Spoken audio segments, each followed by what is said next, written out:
बिंदास निर्भीड बिंदास बातम्यांचं निर्भीड व्यासपीठ बिंदास न्यूज। नेते जे अपयशानं खचून जातील आणि यश मिळणारच नाही, ज्यांचं राजकारणच संपून जाईल अशी चर्चा सुरू होती। टप्प्याटप्प्यानं आपण एकेका भागामध्ये एकेका नेत्याबद्दल जाणून घेऊया। आपली अशी चर्चा सुरू असतानाच प्रत्येकाला त्यांच्या नशिबानं साथ दिली आणि हेच नेते पुढे चालून बाजीगर बनले। सर्वप्रथम जाणून घेऊया आजच्या बिंदास राजकारणच्या या भागामध्ये कल्याण पाटील दांगोडे यांच्याबद्दल।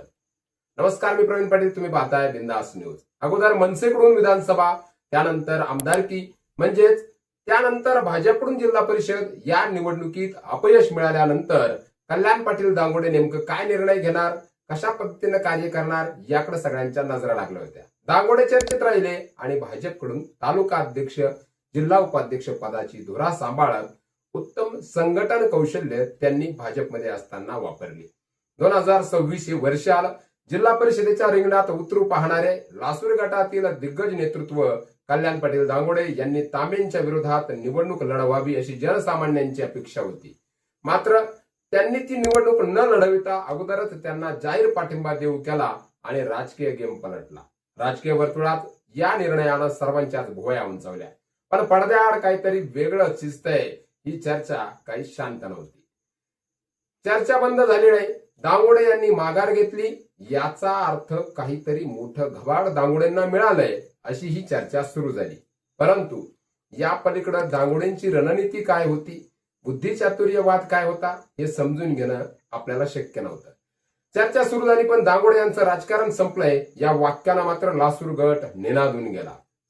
जिल्हा परिषदेची निवडणूक झाली आणि कृषी उत्पन्न बाजार समिती संचालकांची चर्चा सुरू झाली। बाचाबाची, अविश्वास अशा अफवांना पेव फुटलं।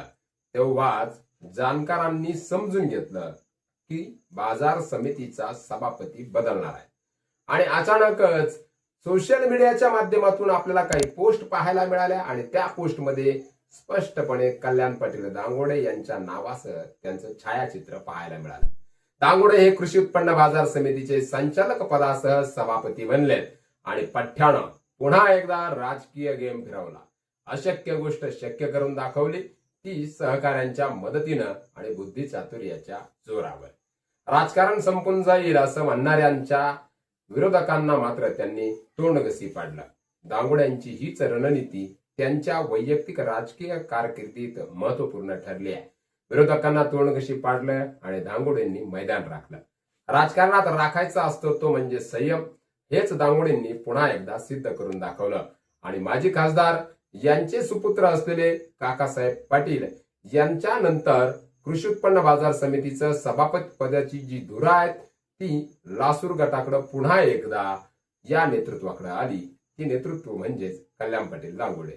या नेतृत्वाच्या कर्तृत्वाबद्दल आपल्याला काय वाटतं कमेंट बॉक्समध्ये नक्की कळवा। यासोबतच आपल्याला आगामी काळामध्ये कल्याण पाटील दांगोडे यांच्या राजकीय कारकिर्दीच्या माध्यमातून, समाजकार्याच्या माध्यमातून कुठली महत्वाची गोष्ट अनुभवायला आवडेल ते सुद्धा लिहायला विसरू नका। धन्यवाद।